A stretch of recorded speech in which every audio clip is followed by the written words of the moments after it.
Hello everybody, welcome back to our YouTube channel. Today in this video I am talking about HYLN holding stock. In this video we talk about stock pros and cons and technical analysis and latest news about it.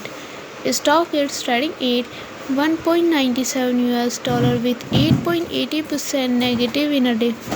We can easily see stock was volatile for a day.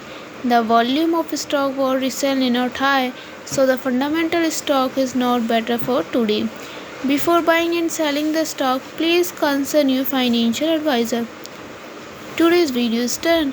Thanks for watching. Please subscribe my YouTube channel and like the video and also comment all related queries.